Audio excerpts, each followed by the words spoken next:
Hey, you've seen my backlog top 5, right?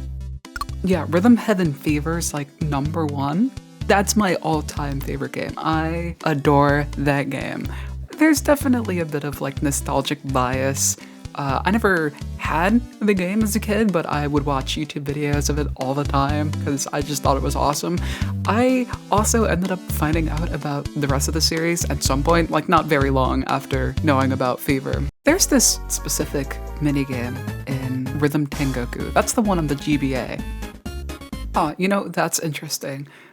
I just looked it up. The name of the game is apparently called Polyrhythm in translation, but the translation patch of Rhythm Tengoku that I've played a couple times has called it Built to Scale, which is the same name as the one in Rhythm Heaven Fever. Weird.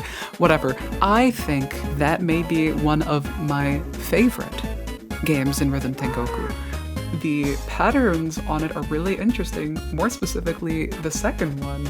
And when I saw that for the first time, I was like, wow, geez, I sure wish there were more of this.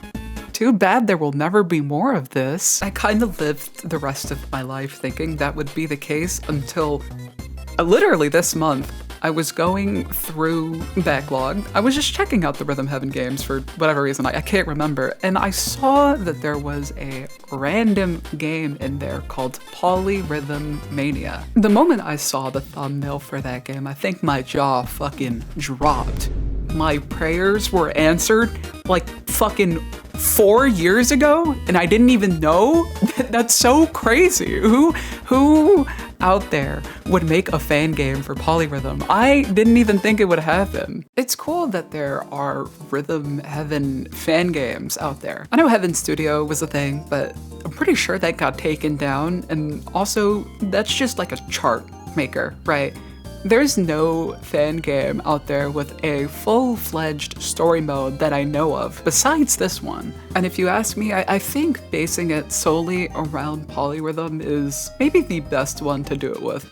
Maybe there's a couple of other ones, but they're not coming to mind right now. I think Polyrhythm's just a good one for that. And you know what? I think the people who worked on that game definitely delivered. Verdict right now, you should definitely go and play the game. If you don't know anything about it, just go at it blind. Don't even listen to this until you're done.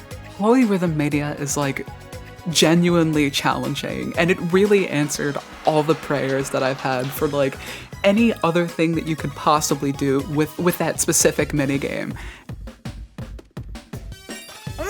And I think the best part about it as well is that they don't just do the Polyrhythm minigame itself, they expand on that a little bit more too. There's like a basketball mode where you can fucking hoop, like that one game in Megamix, and also there's an actual like built to scale mode.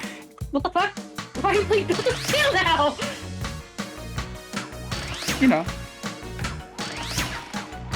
And all of those stages are really, really fun. The charts are either really difficult, really fun, or just interesting in some way, shape, or form. They play around with the concept of polyrhythm really, really well. The fact that they were able to make basically a whole game out of it is super duper sick. I admire it so much, and I have so much respect for the people who worked on that game. There are some genuine complaints I have. I think one of the big glaring ones is the fact that the charts are all made by different people. That's not an issue, but I think a problem that arises from that is the fact that they're all offset really differently. Polyrhythm Mania has a, what the fuck do they call them? The damn like accuracy indicators, right? That a lot of rhythm games have. They emphasize hitting like perfect. This is me in editing. I went on this whole tangent about the fucking skill stars that are in Megamix. I somehow forgot that they introduced it in that game, and I thought this was like some kind of different version of it for Polyrhythm Mania. I don't know. Don't listen to me. I'm being a fucking idiot here. I'm sorry. So when one level's offset is slightly different from the others, you're constantly having to adjust in between levels. And setting your own offset isn't going to help that at all, which I think causes a lot of inconsistency, and that is what annoys me so much about it. Also, the story isn't anything crazy.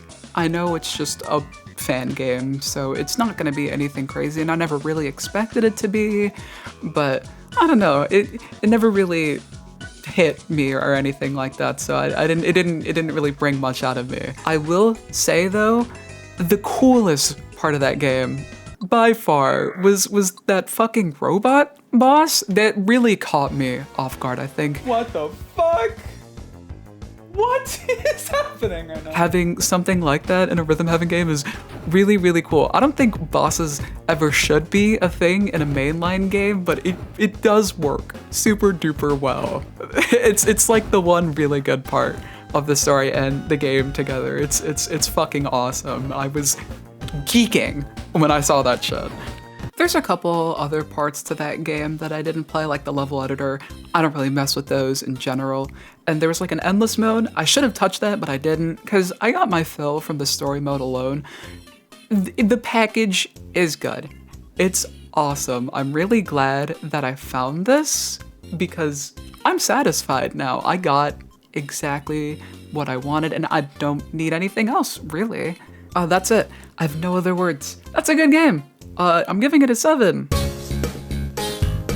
I'm getting a lot of positive reception on the Bomberman video, and it's making me really happy. I'm glad people are enjoying it, and I hope to continue this momentum. I'm also sorry about not getting this one out as soon as I could. I just got really busy this month. I actually do have another game that I plan on talking about very shortly after this one.